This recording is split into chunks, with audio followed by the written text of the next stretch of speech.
Welcome back to the Snap Count on Big Play Sports Network, presented by FanDuel. I'm your host, Trai, Essex, and this is your quarterback in mind, Mr. Charlie Batch. Sir, how are you doing today? I am doing well. How about yourself? Good, man. We got some news to our brothers up in Cleveland just announced their quarterback for the season, CB. And I could have swore you said this way back in May sometime, that Mr. Deshaun Watson would be named the starter, and Coach Monken named Deshaun Watson the starter as of today. How do you feel about that, Mr. Charlie Batch? It's one of those things where I don't even want to continue to pour dirt on people because, again, it's just one of those things when you understand the salary cap and how player contracts are structured. It was a no-brainer. Why? Because the owner is not going to pay somebody $40+ million to sit on the bench. I know it's a great storyline as we headed into the offseason.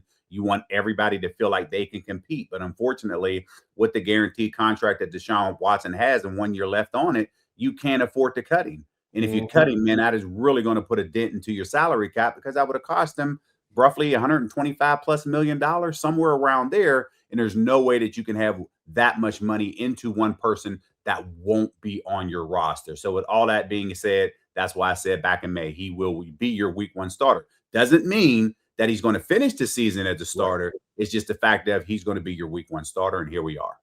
Here we are.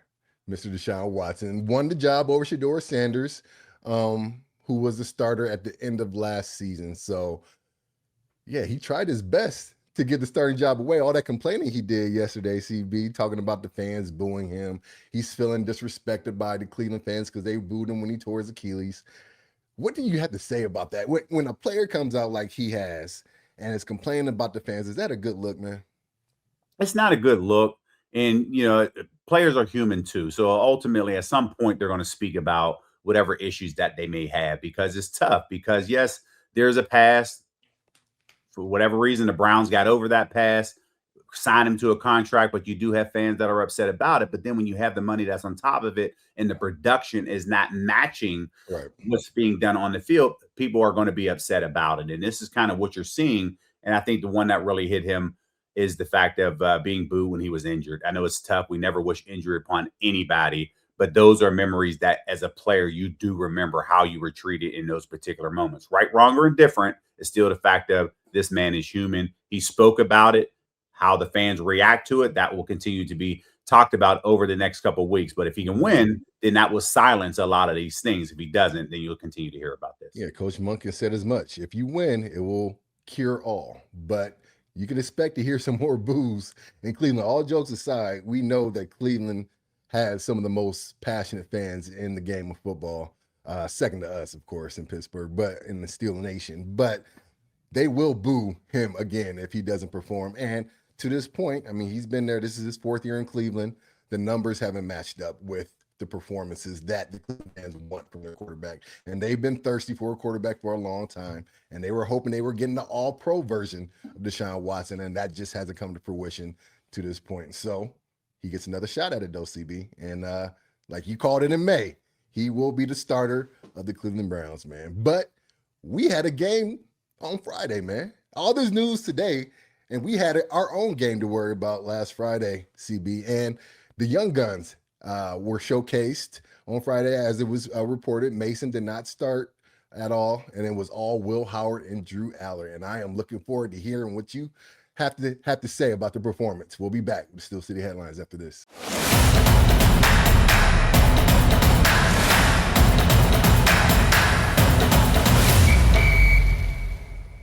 Steel City Headlines are brought to you by Smart Choice Bass. It's the perfect time to remodel your bathroom. Right now, Smart Choice Bass is giving you $1,250 off your bathroom projects, plus a free luxury upgrade to add comfort and style. And just for Big Play listeners, you'll save an additional 10% on your project. So don't wait. Visit them at smartchoicebass.com or give them a call at 844-GET-SMART to schedule your free consultation today. Week 2 of the preseason in the books, CB. Last Friday at Acrisure Stadium, the Steelers lost to the Jets 17-0. You and Bob on the call once again. Another great showing, CB. You and Mr. Bob Pompiani on the NFL Network doing well as always. Much to do last week was made about Drew Aller and Will Howard starting this week, CB. Mason, I think, has, and we don't know what this means for Mason, if it automatically means he's the backup quarterback because he didn't play, or is his job in trouble? Who knows? But we do know that he didn't play on Friday, and it was the Will Howard and Drew Aller show. CB, with that big, beautiful quarterback brain of yours, tell us, what did you think of their performances last week?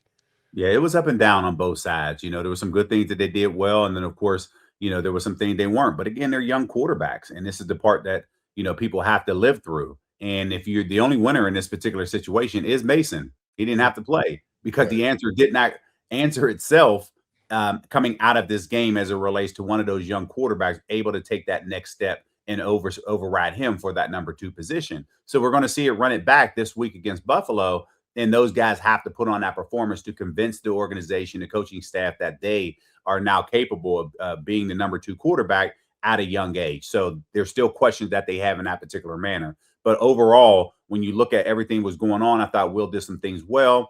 Of course, we look at those interceptions. I thought he could have got a little bit of help based off the route to create some of that separation. Unfortunately, that didn't happen.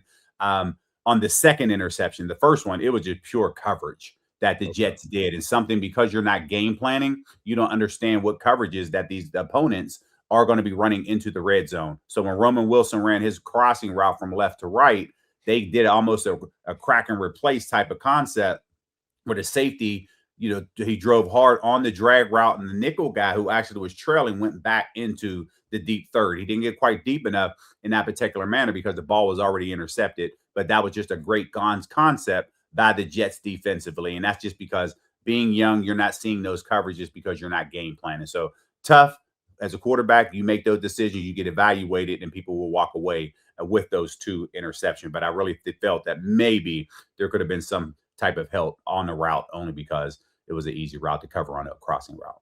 So the coverage was the main culprit for that first interception. Like any quarterback would have issues with that. On the first one, Will went to the right read, which was the crosser, but based off the way that the route design was, the safety saw there was no threat, so he drove immediately on that over route. And Will's not looking at that because when the ball is snapped, you're looking at a single high safety, and you're thinking that now you can go and get to your reads. But when you get into that red zone, things are tighter. So now the safety is able to jump on that crossing route. And that's just something that you cannot see. So yes, it's a plus as it relates to the read. It's just a minus because the interception happened. But I think that was more coverage than it was actually ball placement in that manner.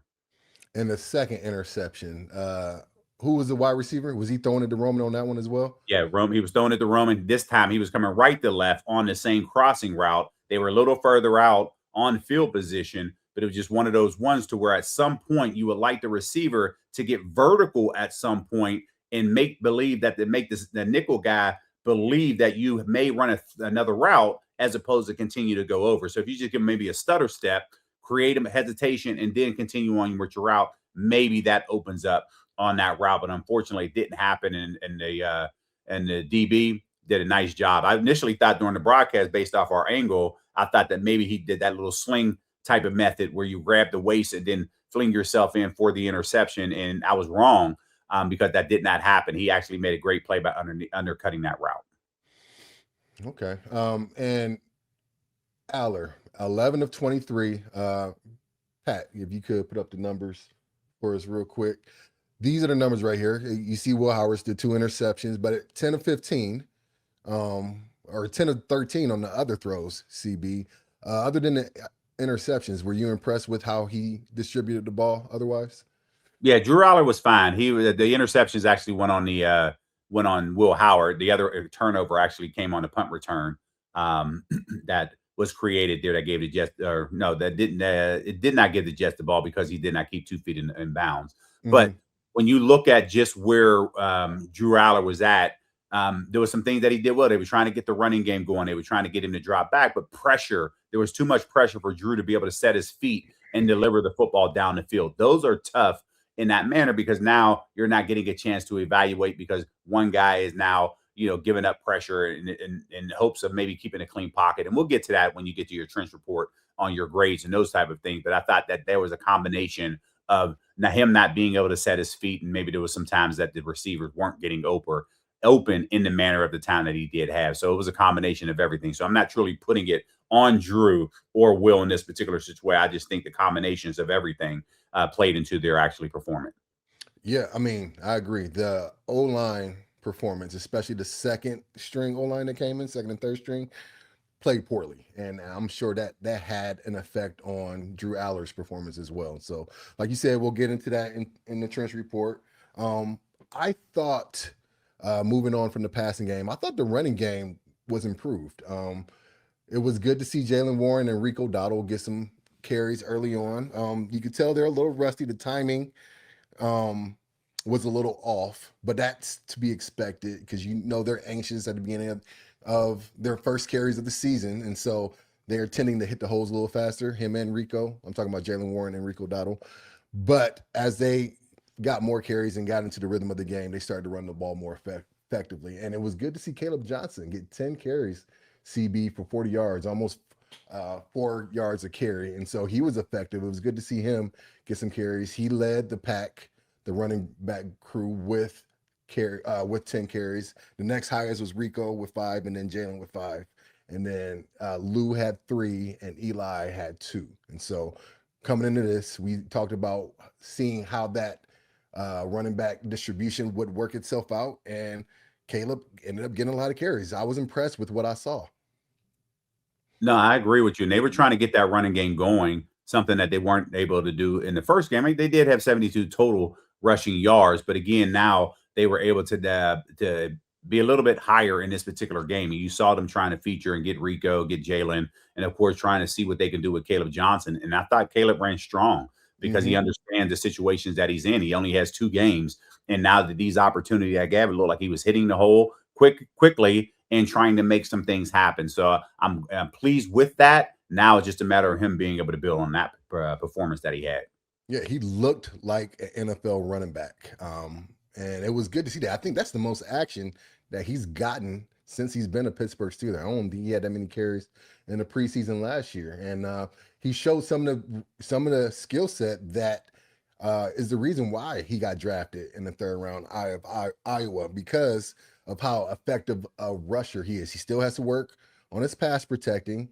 And like we said, in order for him to make this team, he has to contribute in special teams in some form or fashion, because being the 3rd running back on this team, you can't just be a carrier of the ball. You got to contribute in the special teams. And so we're going to see if that plays itself out and he can solidify his spot on the team as well. And one thing that I will add, the one thing I will add on that, you talked about the pass protection. Yes, he needs to clean it up, but I like the fact that he identified who his man that he needed to block right away. That was the positive. Now, technique and form, that's a different type of conversation to make sure he's able to firm up on that defender. But at least from that initial aspect, at least he knew who his guy was that he was blocking.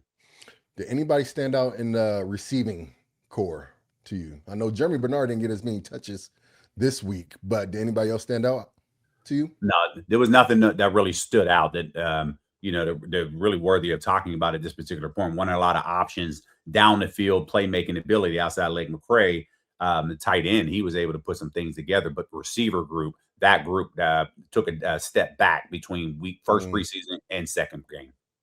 Yeah. In what way? Ben made some big catches, but I think a combination of the bad protection that we talked about and the quarterbacks not being able to set their feet, did that have an effect on the receivers' performance as well?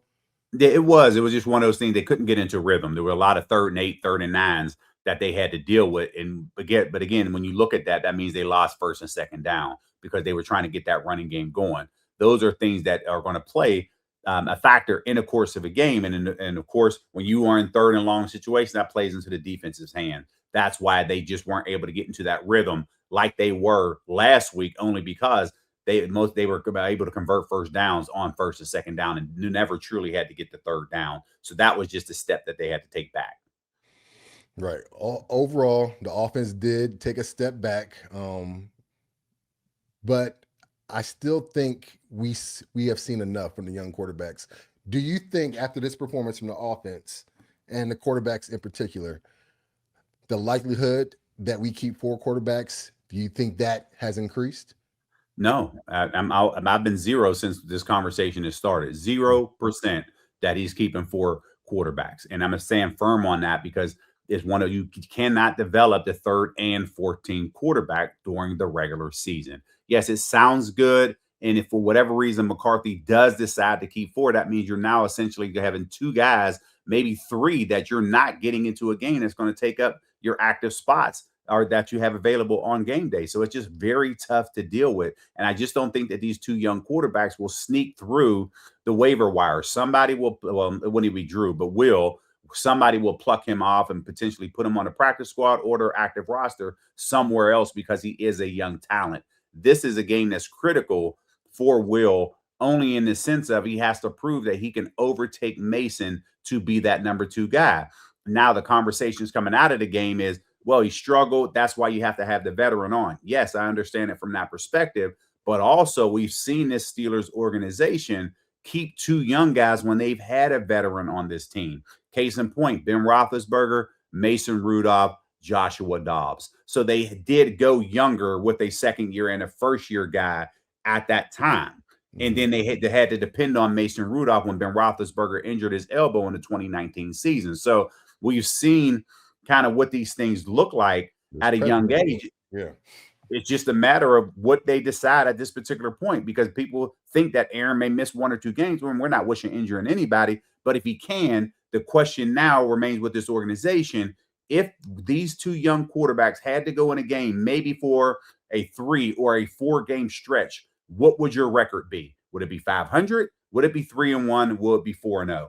That's what you have to have on your conversations. If you feel if these guys are going to enter into the game and during that 3 or 4 game stretch, you are now 0-3 or 0-4, then that's when you keep the Mason as the veteran on this roster. So all of these conversations are going on as they're doing their evaluation piece. It's just a matter of how comfortable this organization is with two young guys at the helm. Our good friend Jerry Dulac from the Pittsburgh Post-Gazette, he said prior to the game, they are keeping their two young quarterbacks. And then after the game, doubled down and said, regardless of the performance, this organization still feels strongly about keeping these two young quarterbacks. So that's where we are as we head into the Buffalo game. Oh, interesting.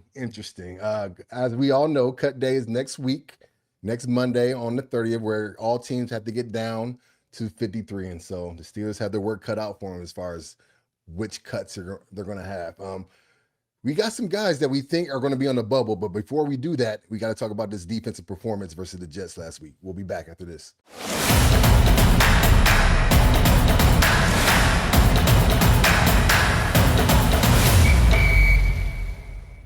Defense showed up, I thought, CB, versus the Jets. Outside of that first drive with Geno Smith and that quarterback, they gave up an opening drive touchdown. That was a little disappointing. Gave up some third downs, but other than that, they settled down, and I thought they had a really good performance. Gave up some points in the fourth quarter, obviously, that you don't want to do, but all in all, I thought the defense played solid. Yeah, I did too. And I think, when the first drive, yeah, you're upset because they did give up a touchdown, but that's a communication issue, because when you immediately after that play, Alex Highsmith and Patrick Queen, they both were rushing the quarterback that left the tight end open for an easy touchdown. And they're both just kind of looking at each other. So we're very interested to see which one did not communicate and which one's wrong in that situation. I don't want to speculate. I'll leave it up to those two guys to clean it up, as they'll be asked that question, I'm sure, this week. So, but outside of that, the defense rode up. You saw, pressure that was happening. Nick Herbert was able to get after the quarterback. Sawyer was able to get after. Even Carson Bruner got after the quarterback. I told you that was my guy to watch, and he wanted to take that next step. So I thought that there was some things that they did really well throughout the course of it. And again, they held up their end of the bargain. It was a 7-0 ball game through the middle of the fourth quarter. Steelers could have cut the lead to 7-3, didn't happen. And then that late touchdown came towards the end. So I think these are things that's winnable football. It's just a matter of now them getting a little bit more consistent as it relates to coming out, starting a game in the manner, because that's something you truly never want to do by giving up an opening touchdown to start the game. Right. It was good to see E-Rob back in the fold, number 50. Back there, led the team in tackles, tied with Jacoby Weinman with 5 tackles. But Carson Bruner, dude, one of the guys we've been talking about as making that big jump in his second year. Undrafted guy last year, made a big splash on special teams. Was one of the core special teams players for us last year, and is going to be counted on to do that again this year. But he wants to put his hand in the pile as far as contributing on the defensive side of the ball, and he showed up yesterday. He did, and I think when you look at where he's trying to go from year 1 to year 2, this is what was expected from you, because every young player wants to know, how can I see the field more? And they're going to tell you things that you need to work on, and if you do, then your playing time will increase. And when he made that play, and of course during the game, and I had to laugh because somebody on Twitter said, "I can't believe Charlie called his dad a Steelers great." Well, that means you're unfamiliar with Mark Bruner's one of the best blocking tight ends of all time. Thank you. And all I could do, I didn't even respond back to it, because I'm like, that was a young man's tweet, because again, you're too young to remember what Mark Bruner did during that time, and specifically in a running error. Whenever tight ends had to now secure that outside edge, Mark was one of the best to ever do it. So know the pedigree. Absolutely, how good he was. Yeah, correct. And you know from the pedigree, that's in the bloodline, and that's why Carson Bruner is now on this roster. Yeah, everybody looks at that. This is not a gimme type of organization. If you had it in your bloodline, the coaches will now turn around and bring you on a roster, because they understand you have that fight inside of you. And that's why Carson is here. So I think when you look at everything that he is doing, special teams, playing in the linebacker group as a young guy, this organization is excited about him. And as long as he keeps putting on performances like he did against the Jets, he's going to make a strong case.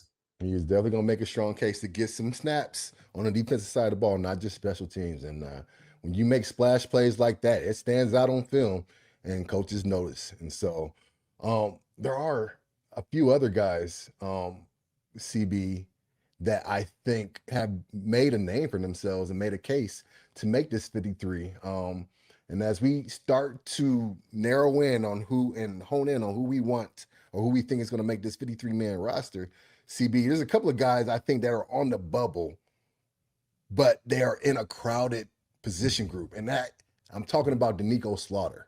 Number 19, I think he's been out there playing a lot, getting a lot of snaps, but he is showing up.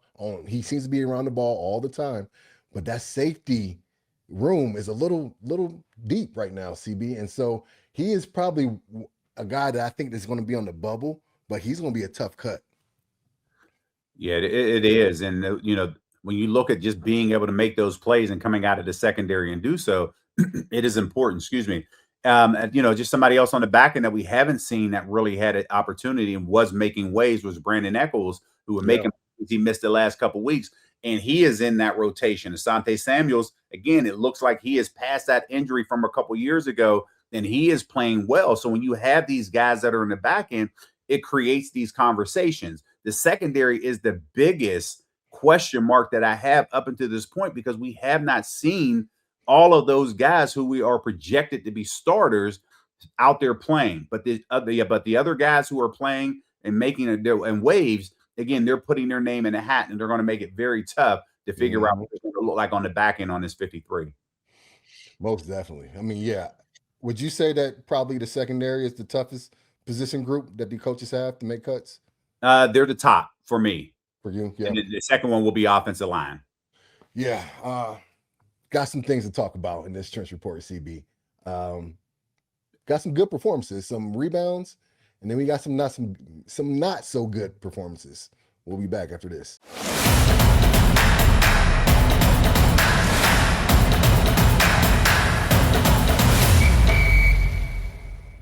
Week 2 of the trench report is in the book, CB, and the grades are in. And the starting O-line as a whole, I thought played pretty well. We needed to do a little bit better in the run game. I think that was a combination of Jalen and Rico being a little rusty and not being on the same timing as the O-line, because there were some blocks there that were being held. And if Jalen had been a little bit more patient, there would have been more hay to be had in the run game. But all in all, I thought the O-line did better than what we thought initially. The second O-line, not so much. Drew Aller did not have a lot of time, and there was a lot of pressure. But starting from left to right, I had Troy at an 87. He came back and was the left tackle that we all know he's going to become. He was solid, great hands, didn't do the whole trap that he tried to do a million times last week for whatever reason.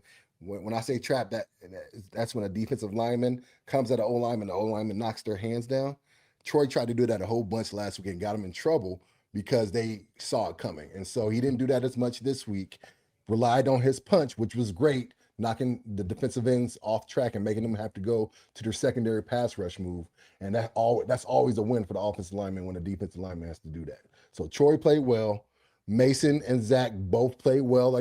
Solid. It's good to see that the switch from right guard to left guard has not affected Mason that much. He is playing a tad bit too high for my liking, though, CB. When you are out there watching the game next time, when you call the game this Thursday, you'll see when he's in a 2-point stance, he's like standing all 6'4", and I don't know why he's doing that. I want to know if coach is going to get him to bend those knees a little bit more because he's losing natural leverage when he does that. But that's my only complaint. Otherwise, he's being physical. I need some more of that Mason energy. Remember, he was my spirit animal last year with all that energy he was doing, with all the antics he was doing after he would pancake somebody. So I need some more of that. I think as he gets more used to playing left guard, we'll see more of that come out. Zach was his normal solid self. We got a winner in Zach Frazier. We got our center for the next 10 years. So we don't have to worry about that position for a while. Good to see Spencer Anderson at right guard. I think he has solidified his spot as the starting right guard for this team, mainly because you don't hear his number. You don't hear his name being called. That means he is doing his job. When you don't hear your number being called or your name being mentioned on TV, you haven't had to say his name, have you, CB? No, not at all. You haven't had to say his name, and that's a good thing. And so Spence, I think, has that right guard job locked up, and that's good to see. I'm rooting for him. I think he's going to have a really good year. Right tackle, that's going to be a little bit of an issue, CB. Now, Dylan did play better this week, Dylan Cook. Played better, but by no means, CB, does he give me confidence that he is the starter for the Steelers. I have not seen Max Yanachor play. He has not practiced since August 6th. Hopefully he comes back this week. Not sure if he's practicing. You haven't heard anything one way or the other, CB? I have not, and it doesn't look like he may play in this game. So it's going to be tough from an evaluation standpoint, that's for sure. I will say this. If he comes back and plays, I think he still has a shot to start. That's how iffy Dylan has been. Now, it was a better performance than last week. He still looks a little bit too soft and not as physical as he was on the left side. And so hopefully that just comes with more reps. He is definitely by far playing better than Broderick, and we'll get to him in a second. But stay right there, Trey. I want to ask you this question. Okay. If, as the veteran guy, and put yourself into Dylan Cook's shoes at this particular point, as a veteran guy and a young guy misses two and some change weeks of practice, and they come back and try to insert him into the lineup, how would you feel? I would feel some type of way. I mean, but he knows the writing is on the wall anyway. Now, he has played every single snap of practice, and he has played in the games when he's been put in. And so Dylan Cook should feel kind of salty if they bring Max Yanachor in and insert him into the starting lineup. But let me throw this at you too, CB. Broderick Jones is playing so bad right now that I don't know if he's going to make the team. It's gotten to the point now. He graded out at, I think, 68%, if I'm not mistaken. It's gotten to the point where I don't know if he's going to make the team. He is doing some of the same things he was doing as a rookie. And this is year 4 for him. And he gave up a sack in the first drive because you could tell the coaches wanted to give him the opportunity to compete for the starting job. He was in that second drive with the starting O-line and promptly gives up a sack to the Jets' first-round draft pick, David Bailey, and then proceeds to give up 2 more sacks later in the game. He's not being physical. The punch is not there. And if I'm the coaching staff and I have a 42-year-old starting at quarterback, I'm thinking, who gives me the best chance to give him the best protection at the right side? I think that's Max Yanachor. But also, if one of those guys get hurt, who has the capability of playing left and right tackle? And the only person who does that is Dylan Cook. And so not only does Max Yanachor have a chance to start because he might be the better right tackle, but he can't play left tackle. And we need a swing tackle on game day. And so that gives Dylan Cook the edge as far as that is concerned, because I don't think they have any faith from the way that he's performed in Broderick Jones to be the swing tackle for the Pittsburgh Steelers. They don't want him protecting Aaron Rodgers' blind side. And it's sad because I thought he was improving so much at the end of last year and didn't look horrible last week. Actually played pretty good in the first preseason game. But this film that he put on this week was not good, CB. It was tough at times to watch. And yeah, at this particular point, you're running out of options, because if you don't feel that right now you have somebody currently and you're waiting on the guy who is injured to step in, that lets you know that potentially they're going to be looking at the waiver wire to see what they can acquire to bring in here to potentially be that swing tackle, or maybe just give you more depth at that position. So it could, again, this is going to be a big game for him to determine what his career looks like, whether that's here in Pittsburgh or it's going to be elsewhere. Right. But overall, first O-line did good. Second O-line, not so well. I will say that Ryan McCullum and Brock Hoffman, they're competing to be that first guy off the bench in the interior, and they both are playing well. I think they graded out at 81 and 82% respectively. Ryan was the backup last year. I think he's been a solid center solid backup to Zach since he's been in Pittsburgh. But Brock Hoffman has the coach's faith and confidence because he played obviously with them in Dallas when Coach McCarthy was there as well. And he's doing well in this system as well. So it's going to be interesting. I think the O-line is starting to form itself. As you see right there, Jack Driscoll did not have a good game as well. Broderick grade 68. These are the grades overall. Starting O-line, the threshold is 80%. And so they were 80 or better, the whole starting O-line. So that gives you a good snapshot of their performances this past week, CB. It's a fair assessment. And the thing that's concerning me is the fact that all the backups, that are struggling to reach that 80, or at least 3 of the other 5 are struggling to reach that 80% threshold that you're having there. So when you look at it, is this the biggest group that you have a concern about? Mine with the secondary, that was number 1. Offensive line is number 2. But I wait for you to give your answer as it relates to why I think their second group as a concern. Is this the number 1 for you? Yeah, well, the health of Max Yanachor is big. I think they want him to start. He was playing really well, but he hasn't suited up since they've had pads on, if I'm not mistaken, right? Well, you talk about Max? Yeah, Max Yanachor. It was for a couple of days, 1 or 2 days. I think he was only there for 1 or 2 days. Yes. Okay. It is my biggest concern because if he's hurt, he's taking up a spot no matter what. And whether the coaches keep 9 or 10 is the big question. I don't know if we have 9 or 10 starting capable O-linemen. We have 5. No, we have 6. Jennings Dunker also didn't play this week. That's another one that we left out. He was hurt as well. He's somebody else that's going to take a roster spot. But he needs reps. Right now, I can't see him getting a helmet on game day. He will be one of the linemen that makes the 53 but does not dress as it stands right now. And so this game against Buffalo is huge for him as well. No, I agree. And the reason why this is my number 2, and it's very similar to why I picked the secondary. You don't know the rotations as it relates to what's going to happen in the secondary. But when I look at this offensive line, the thing that concerns me is the fact that you're 2 weeks away essentially from your first game, and you have not named your starting right side of the line, or really your starting group.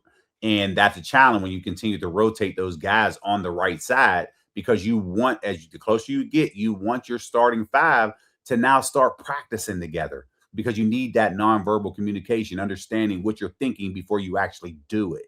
And that's something that if you want to become a better run team, those guys have to stay And you have to identify who those guys are, and those guys have to stay healthy. And right now, you just don't have it if you want to continue to be great. So again, that's just something, and the reason why they're my second group of concern, because 2 weeks as we talk, you still don't know who your starting five is.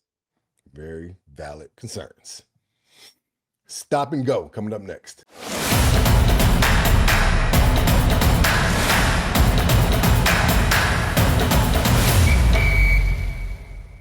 Best crossing guard in Western PA's history. Stop and go. CB, you ready? I'm ready. Let's do it for you, brother. Let's go. Number one. As we talked about at the top of the show, dysfunction in Cleveland. They write our headlines for us, CB, man. Deshaun Watson was not happy as he got booed versus Buffalo in the preseason game this past week. Stop or go, CB. Fans should be able to boo players. They absolutely should. And I'm going to stop here just to talk a little bit about it, because, again, fans are the ones who are showing up, and they're the ones that are being very instrumental as our game, because if it wasn't for the fans, players wouldn't be able to do what they would like to do in that particular manner. And they have a right. And when they're frustrated, yes, they have a right to boo, but they should boo your individual performance. But yet when you are the quarterback, you are judged by everything. So if offensively, if you're not putting up the points, you're not top, fans are going to be frustrated with the inability to score on possession. So I can understand it. You have a passionate fan base up in Cleveland. And when you talk about somebody that is patient, that is the Browns fans. They've been waiting almost 30 years to figure out who that franchise quarterback is going to be, especially when they start putting the names of the jerseys and the starters on the back of the jersey. And we're going to look, and they're going to be adding a few more up there. But yes, they definitely do have a right to boo, and that is their prerogative, and that should never be taken away from them. If anybody should be able to boo, it's the Cleveland fans. They deserve to boo, because the product that they put on the field justifies a few boos every now and again. So, Number two, staying in Cleveland, they waived rookie tight end Daquan Wright, who is now going back to college. CB, the world we live in, going back to college to play at LSU. Stop or go. Players should be allowed to go back to college after going through an NFL training camp. No, we're stopping here right now. Absolutely not. The moment that you sign the contract and in training camp, that is the end of your collegiate career. And I know the NCAA, they messed up on a lot of things, and they didn't get ahead of this. And this is where we are. As long as you sue, there's an ability for you to return back to college. But this right here should be a no-no, because the moment that you are actually considering yourself a professional, you should not be able to go and compete essentially against a high school kid who is coming out of high school as a 19-year-old freshman coming in. So this is very difficult to see. This is definitely unprecedented. And unfortunately, we're probably going to see one or two more until they can figure this thing out. And I don't think it ends anytime soon. It's crazy. I think the rule that just got passed earlier this year was to allow 5 years. You're allowed 5 years to compete in 5 seasons. They're trying to get rid of like the injury waiver or whatever, the redshirt year. Right. So I think this year is unique because all the players that are coming out this year that are in training camp have a chance to go back. But it is weird, man, seeing that. It's just crazy. Like you said, a grown man going against 18-year-olds. It just doesn't seem right. Yeah, I forget which team it was. I just saw it the other day, and looking at it, he was a quarterback, and he's going into his 7th season. And he started with like LSU and another top Power 5, another Power 5, and now here he is somewhere else. You're just like, man, unfortunately, there's no loyalty, and this is going to be something that's going to continue to be frustrated, because one thing I concern myself, yes, you can make your money and all of that on the front end, but you really have nothing to fall back on. There's no alumni base, nothing that you can tap into that you can turn around and say, this is my network, because there were no loyalty and relationships that were built at the university that you're at. Essentially, all of these guys are one and done type of seasonal contract employees. That's exactly what they are. And these guys are bouncing around and chasing the money. Yeah. It's just a different world these days, man. Just a different I ain't world. mad at it. Go get your money. I ain't mad at it. Yeah. But at the end of it, when that expiration date happens, when you enter your 30s, and you will be former a lot longer than active, you need something to fall back on. And a lot of it is your network. And hopefully these guys are able to build that as they are building up their athletic career. Right. All right. Number 3.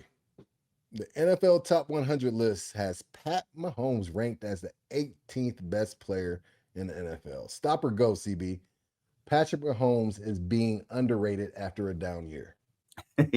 Yes, let's stop there. I agree. Yes, he is. I know it's a go, but in this particular case, we're going to stop. And I'm stopping because he is not 18. He is your top quarterback. And right now, the thing that he has to prove is that he's healthy enough. And the mobility is a major part of his game, being able to maneuver that pocket in the manner that he's done throughout the course of his career.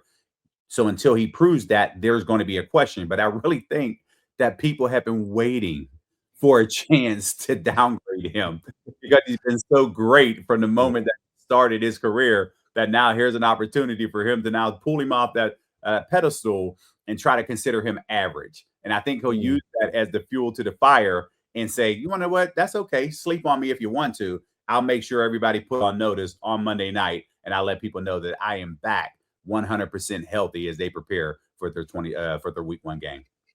I mean, 18 still ain't that bad. So, I mean, underrated. Yeah, he's probably still the best quarterback in the league. I mean, who's better than Pat Mahomes? I mean, nobody jumps off the top of my brain right now as far as being like the kid. Drake May is good, but I don't think he's better than Mahomes. Bo Nix, good player, but not better than Mahomes. So, a little bit of a slight, but 18 still ain't that bad at the end of the day. So.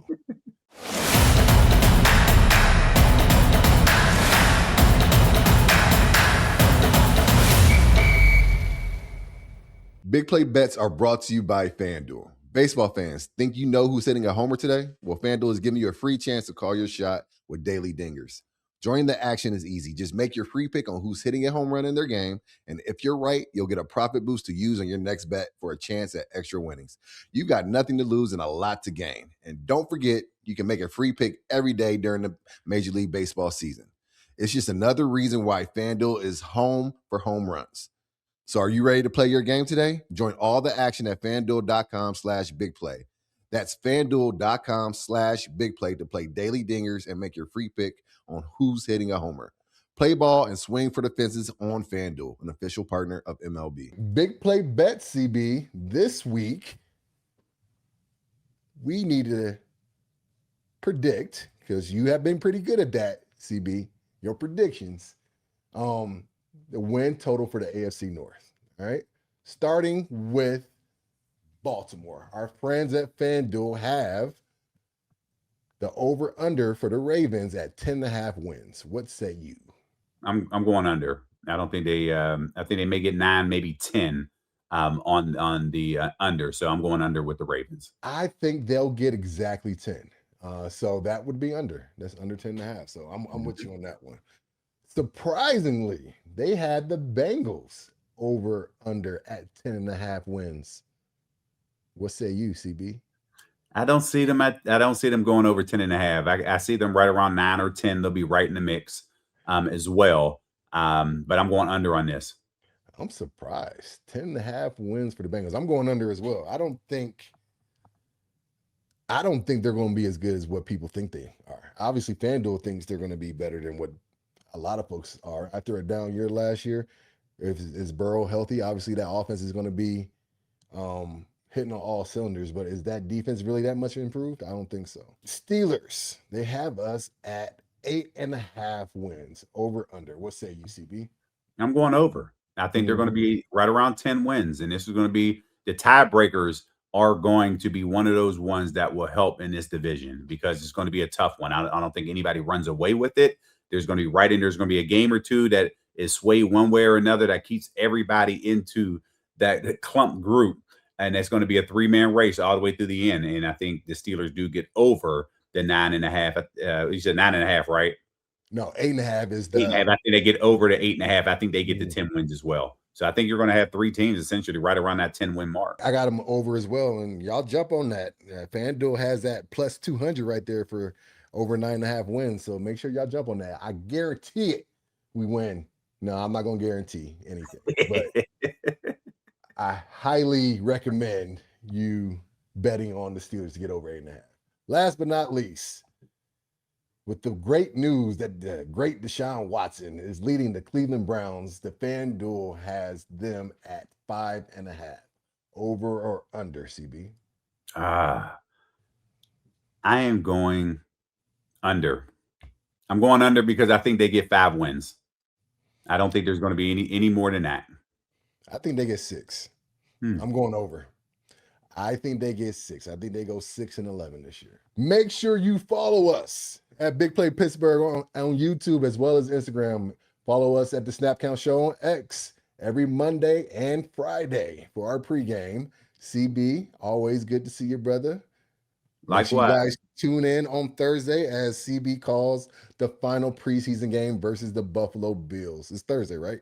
Yes, it is. Thursday at 7 p.m. I shall see you next week, CB. Here we go.